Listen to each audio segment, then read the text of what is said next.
Alright guys, how's it going?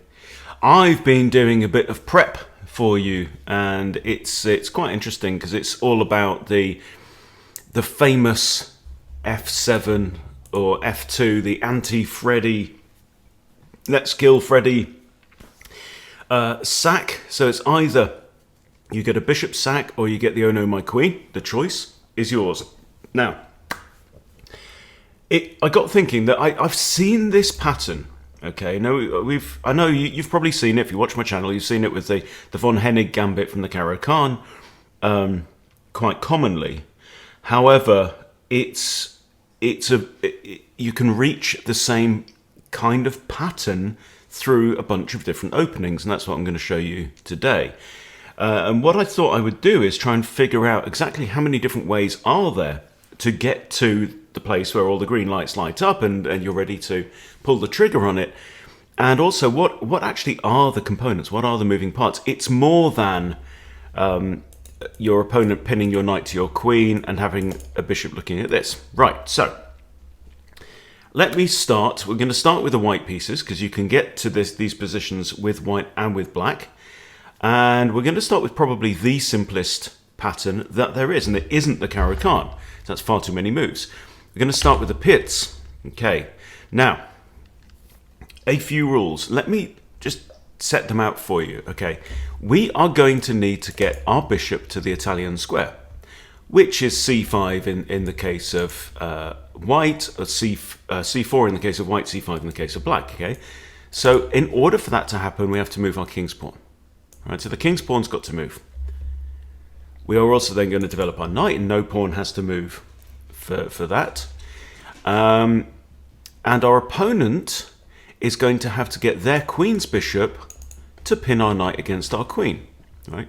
One of the nice things, by the way, about this general idea is that it's very principled in that you're developing your kingside minor pieces quickly, and therefore you'll be able to castle. Okay, and therefore for that to happen, your opponent's queen's pawn is going to have to move. However, it can't be sitting on the fourth rank, on queen 4 as in old language, right?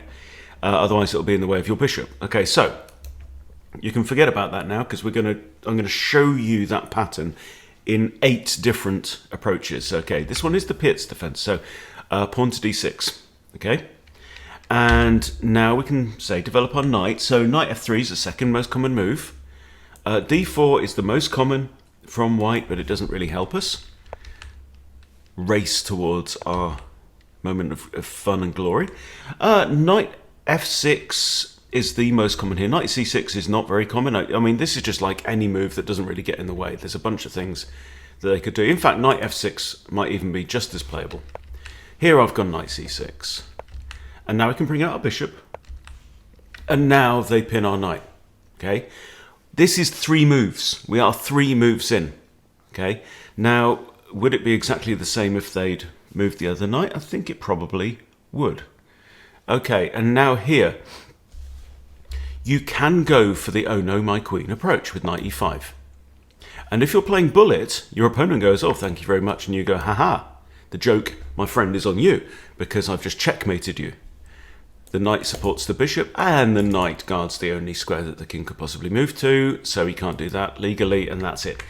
However, I must say at this point that, particularly in this case, capturing with the bishop on f7 first is generally the best approach. Best as in it's the most accurate, it's what the engine will tell you is best. So here you go there, knight goes here, and knight g5 check. Obviously we can't go here because of the d-pawn. So knight g5 check, and whatever they do, they go back here, and now you get the bishop. Okay, they've lost a pawn, and their king has already moved, so can't castle. And you should go on to win. It's +3 here for white. Okay, so let's go over it again. In fact, let's do a variation. Okay, let's say this knight does come out here. Right, we bring out our bishop. They bring out their bishop. Okay, and here it's not saying we don't have it. Why do we not have it? It seems like all the bits are in line. There. King takes, black is winning. And now we give check. And the king goes back. And we... because the knight's... Right, there you go. The knight defends the bishop. That's why it doesn't work. Okay, so that's one thing to remember here. Okay, knight c3 is not... Sorry, knight f6 is not playable in that instance. Okay, well let's go over it again because we're all learning this together. Okay, this is the Caro-Kann version, and this is much lengthier because here, on move 1 we've done one of our steps because we've moved the king's pawn. They have not moved the queen's pawn yet, so we play this, and now this. Now, in general, this is a problem. Having a pawn on queen 4 is a problem, but it's okay because we're going to do this. They do that. Now we bring out our bishop. That's one of our steps. And they bring out this knight. Now the pawn. And now the pin. And interestingly, we have a knight here, which could defend the bishop. And now we could do the oh no, my queen. Absolutely. Which is actually pretty good. It's +2 here for white. So, oh no, my queen, and if they fall for it, obviously it's checkmate. Notice that if they decline it with bishop h5, don't matter. You can take it anyway. The knight can't take her, it's checkmate. The best move, actually, for black is to put their bishop back to e6, which also isn't great because you take. Now they have DIKPs, double isolated king pawns. Try saying that quickly. Okay, so, I mean, you're better either way. Whatever happens, the oh no, my queen line is not bad at all. But the best is to capture there, takes here, right? And because we can go to this square with check without being captured, king moves back, you take with the knight, not the queen, and very often they'll take for no good reason. Okay, so that's the Caro-Kann version. You can also get to the same thing with the white pieces if you face the modern.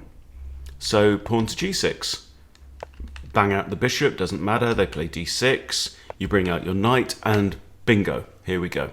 Okay, now here again, this is not very threatening because hang on, if they take the queen, it's still mate. Actually, it is still mate, right? But they may just, if they take the knight, no, that can't be right.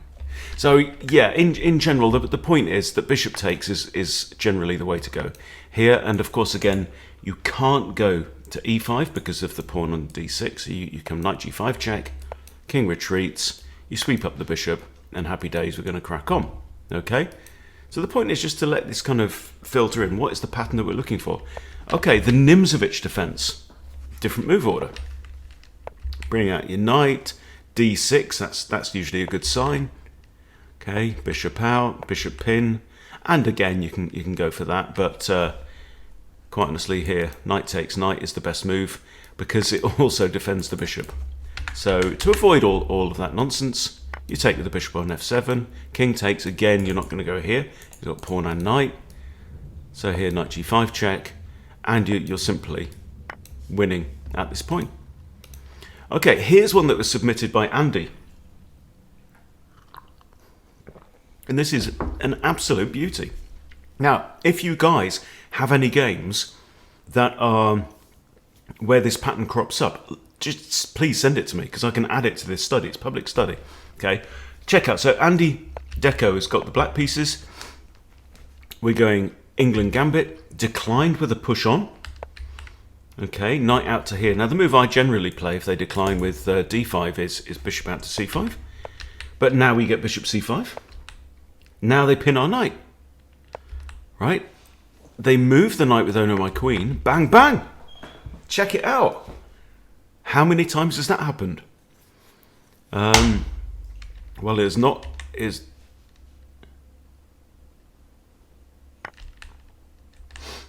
Well, apparently it's happened 997 times, according to this. And 997 times back as one, because it's checkmate. Yeah, 997 games in that. That's one to remember. Okay, the Van Heet. Reverse Nimzo. So now we have the black pieces. Let's say they bring out their knight. We play e5, bring out the other knight. So kind of three knights here. We give up a knight. Okay. So what have we done? We've developed both of the kingside minor pieces to right natural squares, the Italian square for the bishop. Okay, they have to move the queen's pawn, because otherwise the queen's bishop can't get out. Let's say we castle, they do this. And of course you've got that. Now if they take your knight, you're screwed. So, you know, obviously it's not best. Now this is an interesting one. This one doesn't actually work, does it, at all? We've got some of the right bits, but I think this knight spoils everything. So here, white is just actually better. So I should probably delete this one, to be fair. Because, yeah, the king can simply take the bishop there, and if here, the knight takes. So that particular order doesn't work.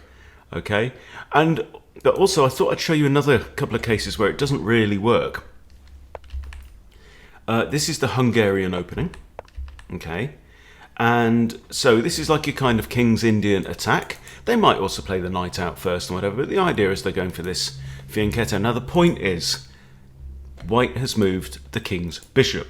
If white moves the king's bishop, the king has an escape square. Okay, so we bring out a bishop, we bring out a knight, they pin the knight. Okay, now, if here, it just doesn't work, right? Because, let's say they take our queen, we go, ha ha ha. And they go, no, I'll just sidestep it, okay? So what you have to do here, you can still go in with the bishop, okay? King takes, and then knight to g4 check. Wherever the king goes, we pick up the bishop, they've lost the pawn and castling rights, okay? And here's another variation of similar. The Mises opening from white and the reversed rat from black, okay? And again, they're going for this like King's Indian attack setup with white pieces, blah, blah, blah.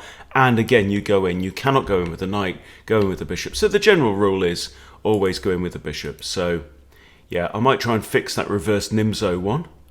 But yeah, I just thought it would be useful to break this down into a relatively simple pattern that you can memorize. But the point is, as we've realized, you've always got to be on your toes. You've always got to read the actual board. Don't just assume that because some of the moving parts are in place, then it's an automatic win, because it probably isn't. And in general, the capturing the f-pawn with check, whichever way around it is normally the best way to go. So thought that'd be useful and entertaining. Hope you enjoyed it. Thanks for watching. See you soon.